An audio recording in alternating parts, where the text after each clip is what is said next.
महाकुंभ का दूसरा शाही स्नान 29 जनवरी को है। इस दिन करोड़ों श्रद्धालु गंगा में डुबकी लगाएंगे। स्नान करने के बाद क्या गलतियां करने से इस दिन आपको बचना चाहिए, इसके बारे में आज हम आपको जानकारी देंगे। महाकुंभ का दूसरा अमृत स्नान मौनी अमावस्या के दिन 29 जनवरी को है। इस दिन 14 जनवरी को हुए पहले अमृत स्नान से भी अधिक लोगों के पहुंचने की पूरी संभावना है। मौनी अमावस्या के दिन किए जाने वाले अमृत स्नान से न केवल आपको शुभ फल मिलते हैं, बल्कि आपके पितरों की आत्मा भी तृप्त होती है।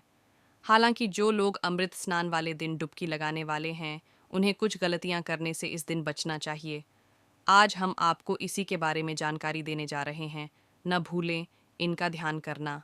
दूसरा, अमृत स्नान मौनी अमावस्या के दिन है और इस दिन पितृ धरती पर आते हैं। ऐसे में अमृत स्नान करने के बाद गलती से भी पितरों के निमित्त तर्पण देना न भूलें। आप डुबकी लगाने के बाद गंगा जल लेकर पितरों को याद करते हुए अर्घ्य दे सकते हैं। ऐसा करने से पितरों का आशीर्वाद आपको प्राप्त होता है। इन देवी देवताओं का करें स्मरण।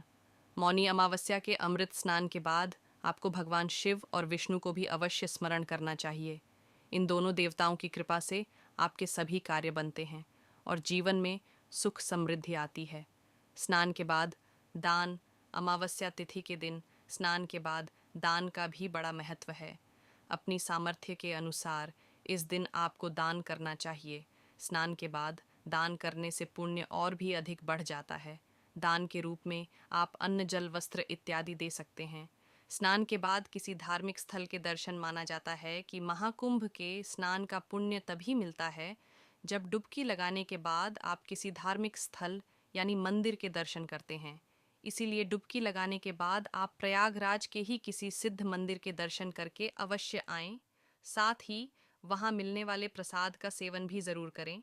स्नान के बाद न करें। ये गलती महाकुंभ का स्नान आत्मिक शुद्धि के लिए किया जाता है, इसलिए स्नान करने के बाद गलती से भी किसी का दिल न दुखाएं। किसी के साथ गलत व्यवहार न करें। महाकुंभ का दूसरा अमृत स्नान मौनी अमावस्या को है, इसलिए डुबकी लगाने के बाद अगर आप कुछ देर मौन रहें तो आपको शुभ फलों की प्राप्ति होगी। स्नान के बाद न फैलाएं। अस्वच्छता। स्नान करने के बाद आपको गलती से भी गंगा नदी में या इसके घाट पर गंदगी नहीं फैलानी चाहिए। कई लोग स्नान के बाद गंगा में थूक देते हैं या गंगा के घाट के किनारे मलमूत्र त्याग करते हैं। ऐसा करना पाप तुल्य माना जाता है। यह गलती करने से महाकुंभ स्नान का शुभ परिणाम भी आपको प्राप्त नहीं होता। साथ ही आपके जीवन में जितनी भी परेशानियां होती है वो भी खत्म हो जाती है, क्योंकि प्रयागराज एक संतों की नगरी है और वहां पर साक्षात बालाजी महाराज का वास है। महाकुंभ का दूसरा अमृत स्नान 29 जनवरी को है। इस दिन मौनी अमावस्या भी है। ऐसे में कुछ शिव मंत्रों का जप करने से इस दिन आपको कई लाभ मिल सकते हैं। महाकुंभ का दूसरा अमृत स्नान 29 जनवरी को है। इस दिन प्रयागराज के घाटों पर बड़ी संख्या में भक्तों के आने की उम्मीद है। इसके साथ ही गंगा स्नान के साथ लोग कई तरह के धार्मिक अनुष्ठान भी इस दिन करेंगे। महाकुंभ के दौरान भगवान शिव की पूजा और उनके मंत्रों का जप करने से भी कई तरह के लाभ भक्तों को प्राप्त होते हैं।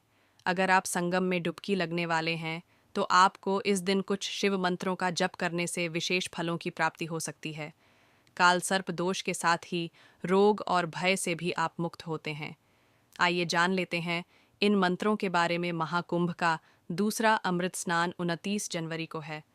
इस दिन अमावस्या है और अमावस्या तिथि के दिन शिव पूजन को बेहद शुभ माना जाता है। इस दिन जो लोग महाकुंभ में डुबकी लगाने वाले हैं उन्हें भी, और जो नहीं लगा पा रहे हैं वो भी, कुछ मंत्रों का जप करके भगवान शिव का आशीर्वाद पा सकते हैं। इन मंत्रों का जप कालसर्प दोष को भी दूर करता है। एयूएम नमः शिवाय, एयूएम नागदेवताय नमः, एयूएम पशुपताय नमः, एयूएम अनंत वैराग्य सिंहाय नम, एयूएम नवकुलाय विद्यमहे विषदंताय धीमहि तन्नो सर्प प्रचोदयात्, एयूएम महादेवाय विद्महे रुद्रमूर्तये धीमहि तन्नः शिवः प्रचोदयात्, एयूएम त्र्यंबकम यजामहे सुगंधिम पुष्टिवर्धनम, उर्वारुकमिव बंधनान् मृत्योर्मुक्षीय मामृतात्। आप मौनी अमावस्या और महाकुंभ के संयोग वाले दिन यानी 29 जनवरी को इन मंत्रों का जप कर सकते हैं। इनमें से किसी एक मंत्र का जप भी अगर आप करते हैं तो शुभ फलों की प्राप्ति आपको होती है। वहीं सभी मंत्रों का बारी बारी जप भी आप कर सकते हैं।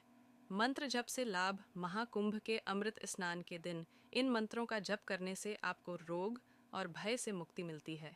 साथ ही जिन लोगों की कुंडली में काल सर्प दोष है, वो भी इस दोष से मुक्ति पा सकते हैं। इन मंत्रों का जप आपको जीवन के हर क्षेत्र में उन्नति के मार्ग पर ले जा सकता है। हालांकि इस बात का ध्यान रखें कि मंत्र का जप 11 या 108 बार करें।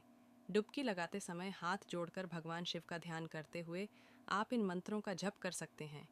वहीं जो लोग महाकुंभ में शामिल नहीं हो पा रहे हैं, उन्हें घर के पूजा स्थल के पास बैठकर इन मंत्रों का जप करना चाहिए। पूरे देश में महाकुंभ का आयोजन 4 पवित्र स्थान पर किया जाता है, जिसमें प्रयागराज, नासिक, उज्जैन और हरिद्वार है। महाकुंभ का साधु संत और श्रद्धालुओं में बेसब्री से इंतजार भी रहता है। महाकुंभ के दूसरे अमृत स्नान के दिन 3 ग्रह मिलकर त्रिग्रही योग का निर्माण करेंगे। इस ग्रह योग का किन राशियों को लाभ मिलेगा? महाकुंभ का दूसरा अमृत स्नान 29 जनवरी के दिन है। इस दिन अमावस्या तिथि के साथ ही 3 ग्रहों का शुभ संयोग भी बनेगा। दूसरे अमृत स्नान के दिन मकर राशि में सूर्य, चंद्रमा और बुध ग्रह युति करेंगे। इन तीनों ग्रहों के मिलने से त्रिग्रही योग बनेगा। ऐसे में ग्रहों की यह युति कुछ राशियों के लिए बेहद लाभदायक सिद्ध हो सकती है। इन राशियों को जीवन में शुभ परिणाम प्राप्त हो सकते हैं। साथ ही देवी देवताओं का आशीर्वाद भी इन राशि के लोगों को मिलेगा। आइए जान लेते हैं कौन कौन सी हैं ये राशियां। त्रिग्रही योग आपकी राशि से 10वें भाव में होगा। यह भाव करियर और कर्म का माना जाता है। इस भाव में सूर्य, चंद्रमा और बुध के होने से आपको करियर क्षेत्र में बेहतरीन परिणाम देखने को मिलेंगे।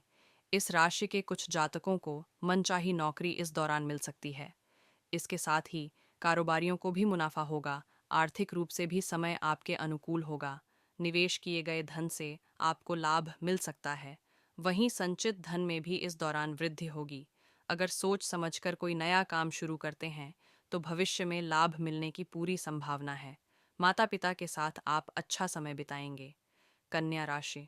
कन्या राशि के जातकों के लिए सूर्य, चंद्र और बुध का युति कई अर्थों में शुभ रहेगा। आप शिक्षा के क्षेत्र में बड़ी उपलब्धि इस दौरान पा सकते हैं। जो लोग प्रतियोगी परीक्षाओं की तैयारी कर रहे थे, उन्हें मनचाहे परिणाम मिलने की संभावना है। अपनी योग्यता से आप करियर के क्षेत्र में भी ऊंचाइयां पाएंगे और इस दौरान आपकी आमदनी में भी वृद्धि हो सकती है। सेहत का मिजाज अच्छा रहेगा, जिससे जीवन के कई रंगों का आनंद आप उठा पाएंगे।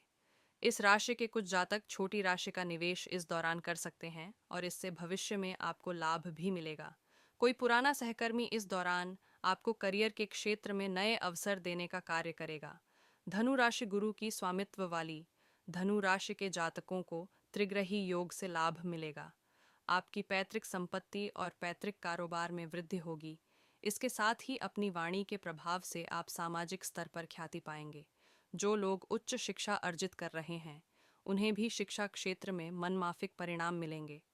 अपनी योग्यता में निखार करने के लिए इस राशि के कुछ जातक नया कोर्स ज्वाइन कर सकते हैं। वैवाहिक और प्रेम जीवन में भी आपको अच्छे बदलाव देखने को मिलेंगे।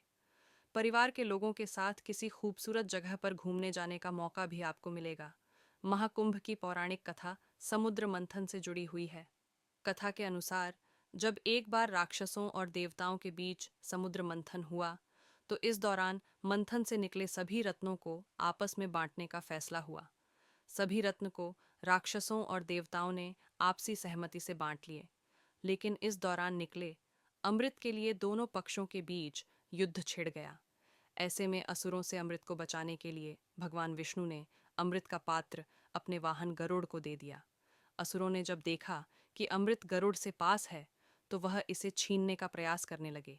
इस छीना झपट्टी में अमृत की कुछ बूंदें धरती की 4 जगहों पर, यानी प्रयागराज, हरिद्वार, उज्जैन और नासिक में गिर जहां